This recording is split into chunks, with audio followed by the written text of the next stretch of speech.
Did you have any idea before the sexual encounter happened that it was going to be filmed? There's one controversy that seemed to have followed Hulk Hogan all the way to the grave.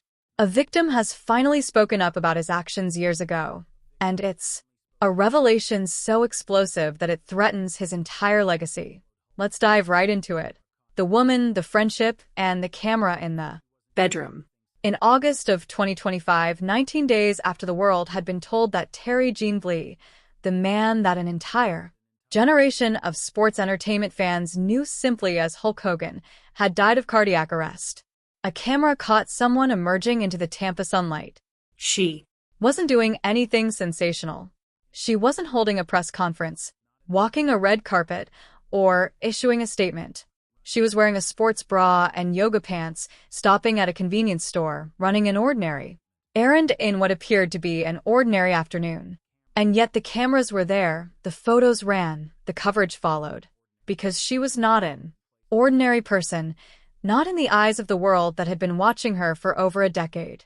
She was Heather Clem, now going by her maiden name, Heather Cole, the woman who had been placed at the center of one of the most explosive, far-reaching, and legally consequential celebrity privacy scandals of the 21st century.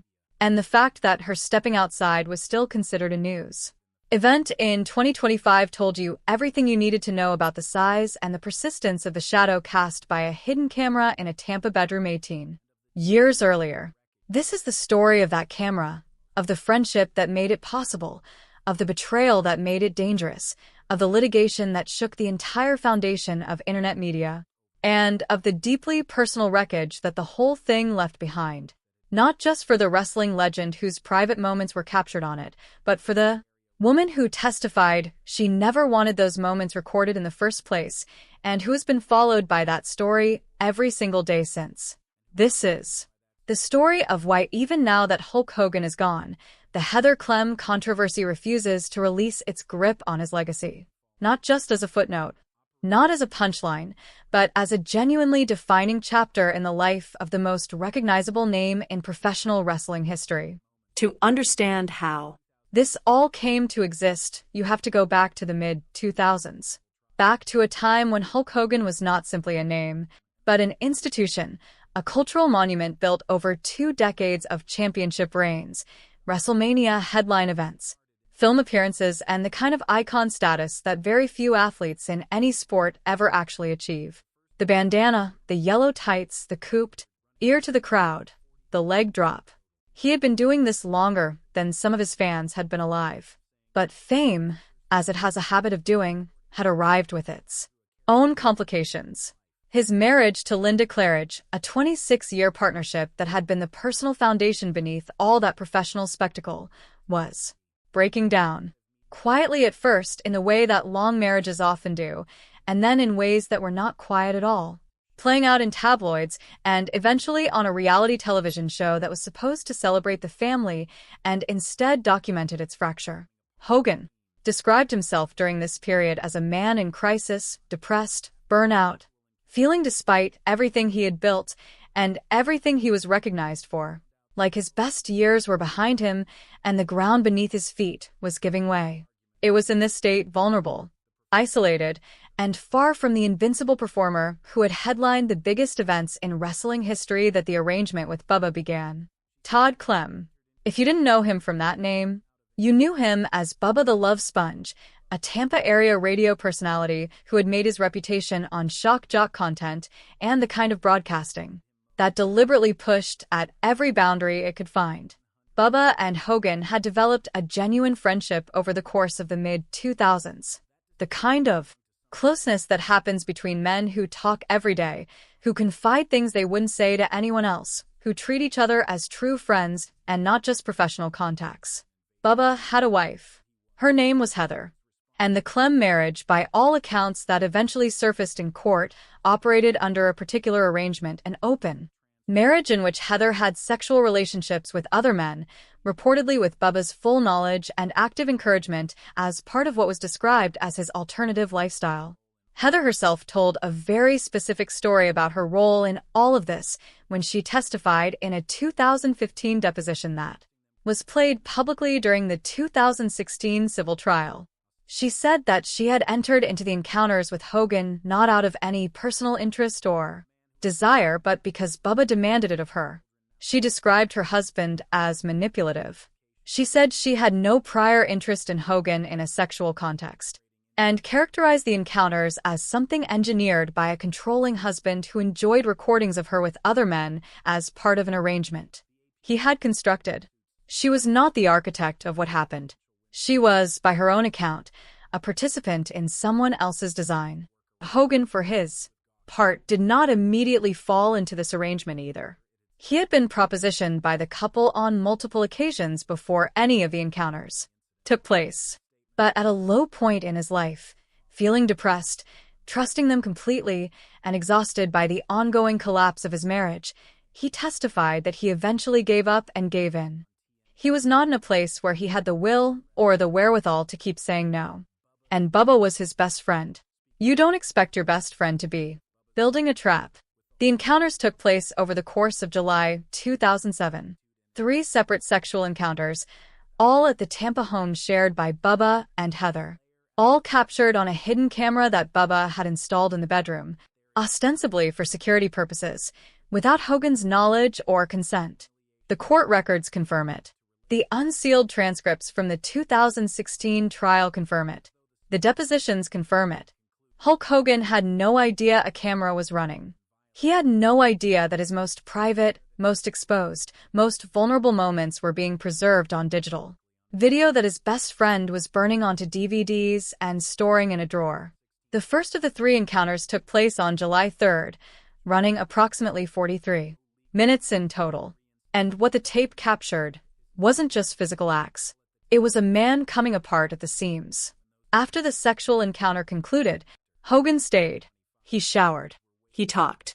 He vented about the divorce, about living out of a hotel, about feeling like his career was finished.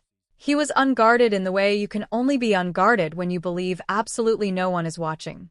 And all of that was on camera. The second encounter on July 13th lasted approximately 30 minutes, and this would turn out to be the one that Gawker would later choose to publish, the one that would light the fuse on everything that followed. A third encounter occurred shortly thereafter, and it was in this third recording that something was captured that had nothing to do with sex. A racist tirade from Hogan about his daughter Brooke's relationship with a black man, a rapper known as Daxas, delivered with the casual cruelty of a private conversation that the speaker believed would never leave the room.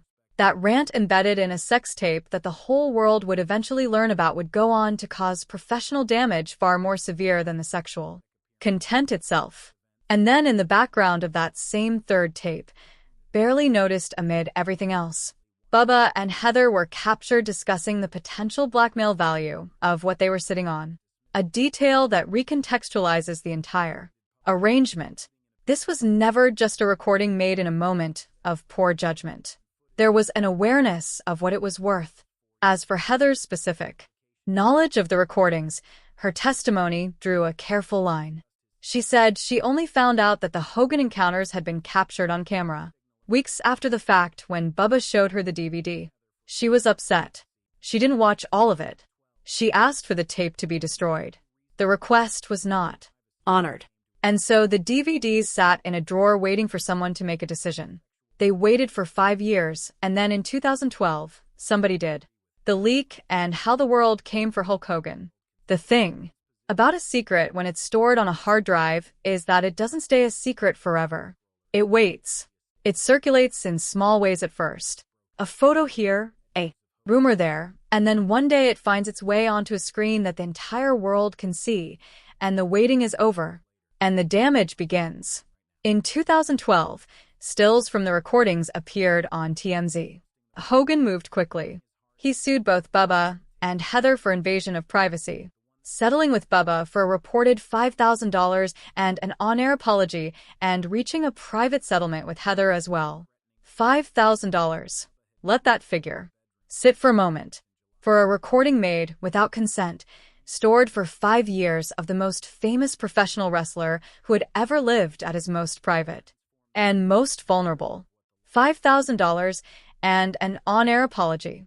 It was less a settlement and more a signal of how completely the situation had slipped out of Hogan's control before it even fully began.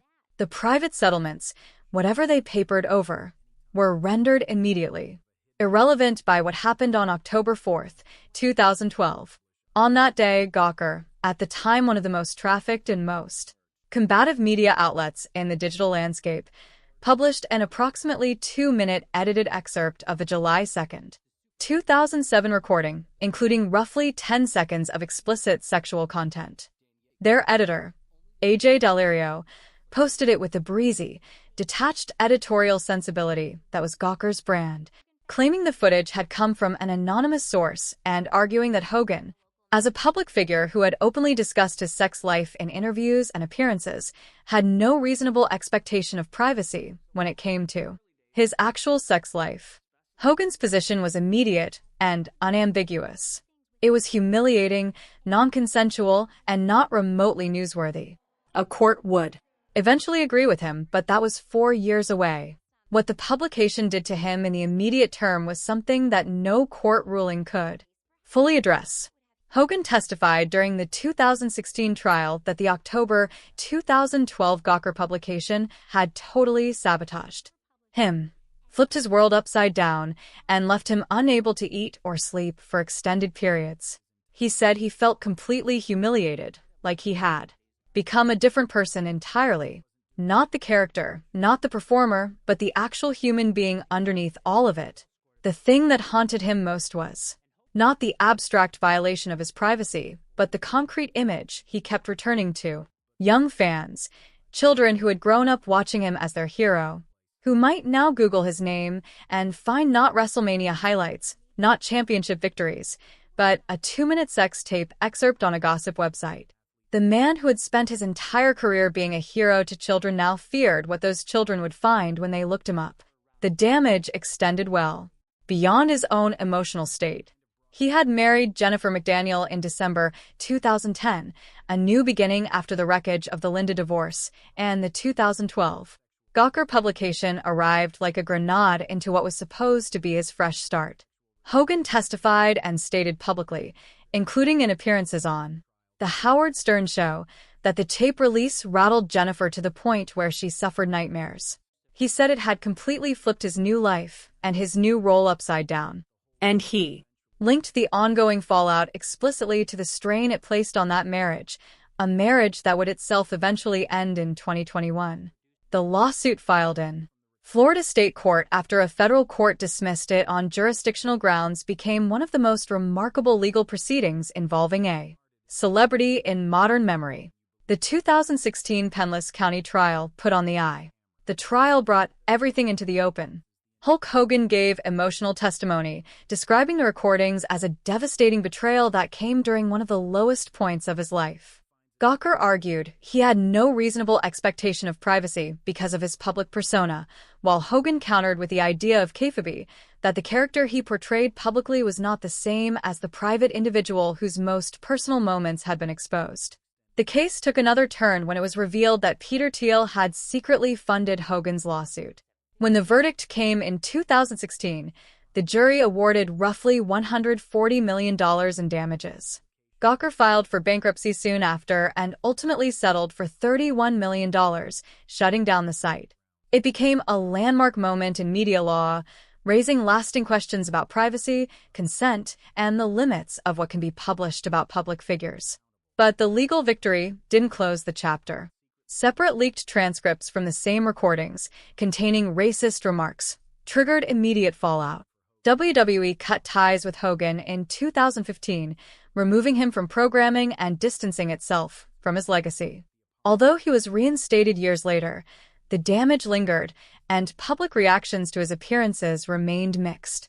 In the years that followed, the story never fully disappeared. Bubba the Love Sponge eventually expressed regret, saying he wished the recordings had never been made. Legal battles continued even after Hogan's death, with his family seeking to control how the material could be used. Meanwhile, Heather Clem remained tied to the narrative in the public eye, despite her own testimony that she never wanted the recordings to exist. What remains is a controversy that outlived the man at its center. It reshaped media law, damaged personal relationships, and left a lasting mark on how Hogan is remembered. Even after his passing, the story continues, not just a scandal, but as a complex case about privacy, betrayal, and the long reach of digital exposure.